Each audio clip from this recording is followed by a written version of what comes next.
Hey YouTube, today I'm going to be talking about the 7 common signs of an INFJ, which is considered to be the rarest personality type among the 16 personalities within the Myers-Briggs type indicators.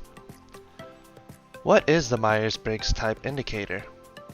It is basically a questionnaire that indicates different psychological preferences based off of people's reactions to certain decisions and how they perceive certain things. First and foremost, what does an INFJ stand for? INFJ stands for introverted, intuitive, feeling, and judging. The first sign of an INFJ is that they typically are searching for a deeper meaning when it comes to friends, relationships, and even people they have just met. They eventually realize in life that when making friends, there are the ones who are there for hanging out and entertainment purposes, ones who help them with their life skills and improvement, ones who help them emotionally, or a mix of the three. INFJs are most comfortable with the ones who can help them out emotionally, and often end up in a relationship with a person who can understand an INFJ inside and out. They do not like to spend their time with meaningless relationships, even though they can be good with small talk among new people. Ultimately, any relationships they make will often benefit them in some sort, whether it is emotionally, spiritually, financially, or physically. The second personality trait is that INFJs can be easy to connect with, but can be hard to get to know on a personal level. They often feel like they can only be their true self around those they are close to. So if you ever get an INFJ to really open up to you, that means that they like you and feel that you are understanding or even fun. Many times, an INFJ can hold a conversation as if they are opening up to you, but they are really just good at knowing what another person wants to talk about, or likes to talk about, or wants to hear.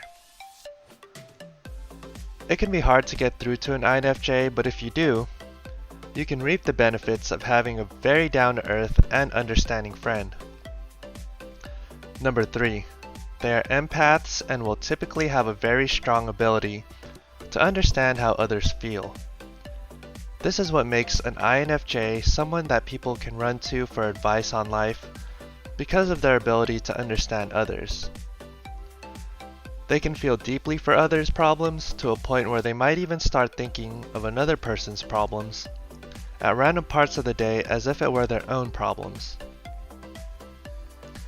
INFJs typically like animals and are great with them because they can read animals well and see the emotions of animals. INFJs will feel bad when they see a homeless person, animal, or just any living thing struggling. Number 4. INFJs are good with connecting with others and having both extroverted and introverted qualities.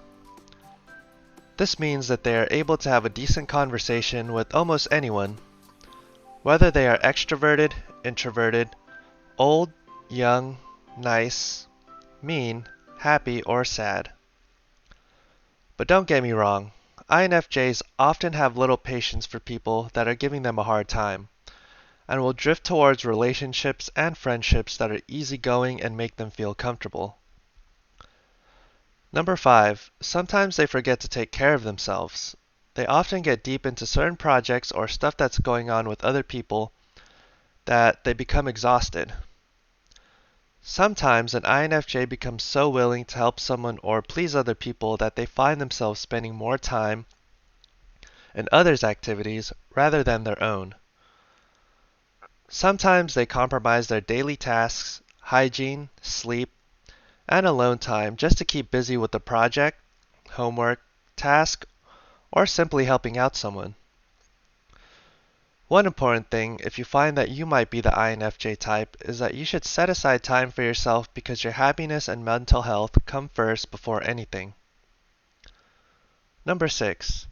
They are deep and often very complex people, but live a simple life. They're not worried about materialistic things like having a nice car, clothes, shoes, etc. They are more into their personal gains and how they view themselves, rather than how other people view them. They typically will gravitate toward friendships and relationships with people who are like them, in a sense that the person is not materialistic and lives a simple life as well. And last but not least, they realize that every individual has their own flaws, and instead of judging, they try to see the beauty in a person rather than their weaknesses. This makes an INFJ a great friend because they see you as someone with potential and the ability to become better than what you think you are, regardless of any of your weaknesses. Thank you for watching this video, and don't forget to subscribe and hit that like button if this video was helpful to you, or even leave a comment if you have any questions.